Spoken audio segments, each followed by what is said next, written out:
It'll be 1 to go this time by. Coming to the green, buddy. Coming to the green. Let's go get him. Go, go, go. Dig, dig, dig. Go, go, go, go.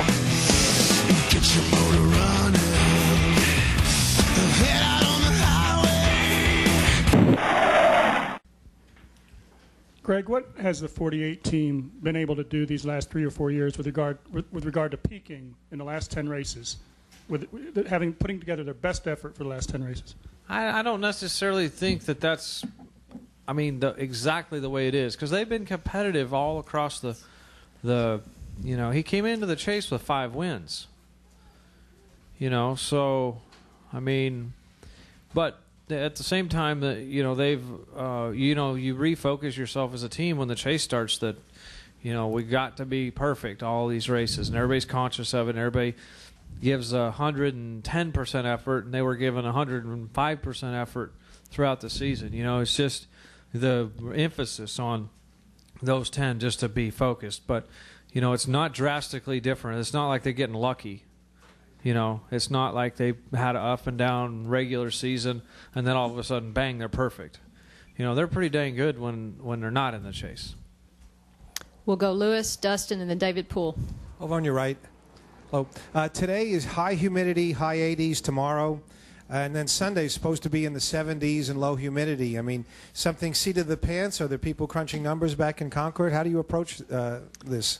Well, certainly it's going to make a difference on the grip of the racetrack, and we'll welcome the little bit cooler temperature and the little bit lower humidity because the car will run a little bit better, that the racetrack will have a little bit better grip, and it'll be a little more comfortable for our fans and for us. I know it's not going to be a big difference, but that does create a little bit more grip in the race car when the temperature's down just a little bit. So it'll make a little better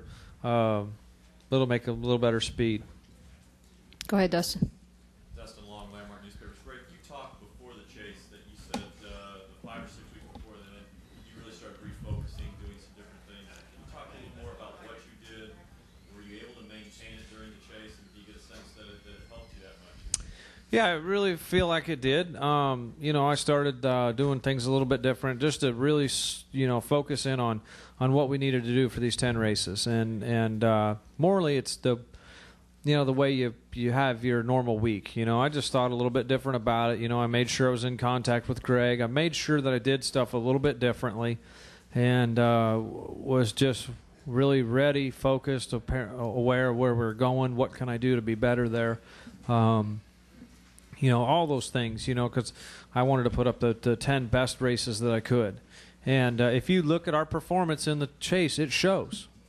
It shows we were definitely better in the chase than we were the first 26. A lot better, I think. We're sitting third in points.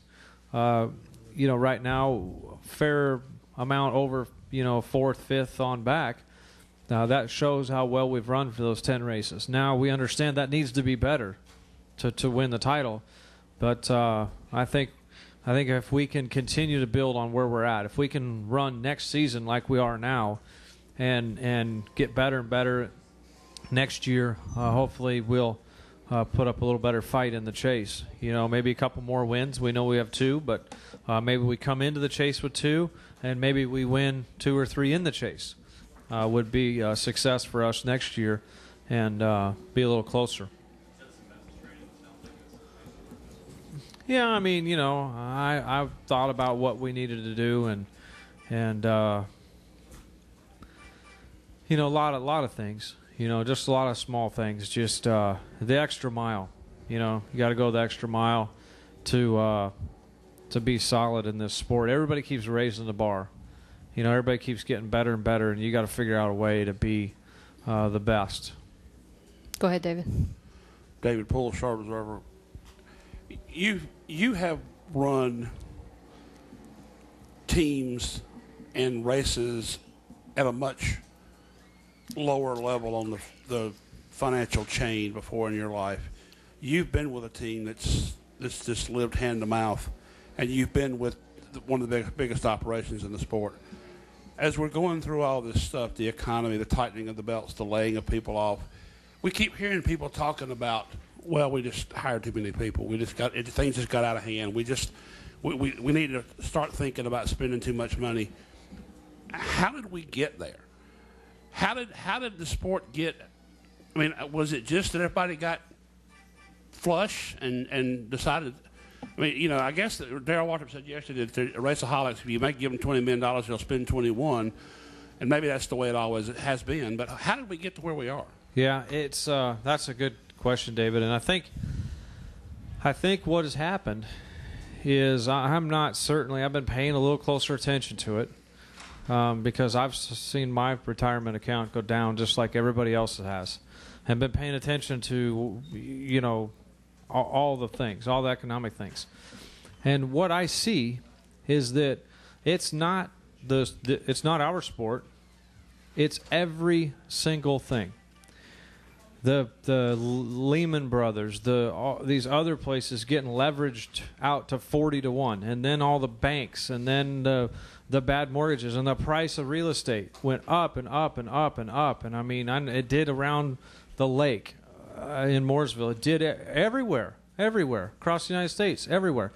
And what happened was it was spend, and everything was just wide open, and until it couldn't. The dam could not hold any more water, and so the dam started leaking, and then it started carving out, and it's gotten worse and worse and worse. And so it's not just our sport. Our sport simply followed the trend that I see everywhere. The subprime mortgage, the everything. People were just overspending, and.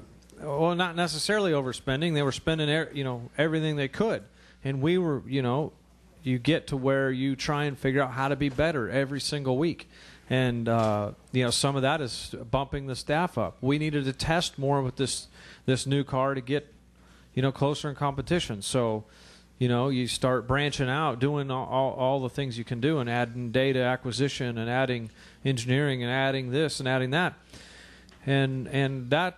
I think everybody across the board, not just our sport, just normal business, it did the same thing, and it's not just us. And it seems real lateral. I see the same exact thing happening everywhere with every form of business, not only NASCAR, but every form of business is in the exact same situation. I don't think that we did anything abnormal, certainly, than anybody else did. In fact, we were probably a little more reserved about it than a lot of other places, and that's why we're still able to proceed like we are. Where we didn't overstep our means. We're not getting $10 or $15 million from a sponsor and spending 25. Planning on somehow getting it back. We didn't, as teams and as a sport, I don't think none of us did that. Granted, we're going to have to cut back some, but our deal is done for the 16 team. Our deal's done. Our financing is in place for the next 3 years. 3M has stepped up on board, signed a contract. I'm signed. So our deal is done for 3 years. So, that's a great sign for our sport that that deal is solid and in place and going forward. And then everybody feels good about it, including 3M. So that's something real positive for us. And if we do cut back some budget a little bit, we've priced it off of the sponsor package we're getting. So if we cut back a little bit, we're going to be in good shape.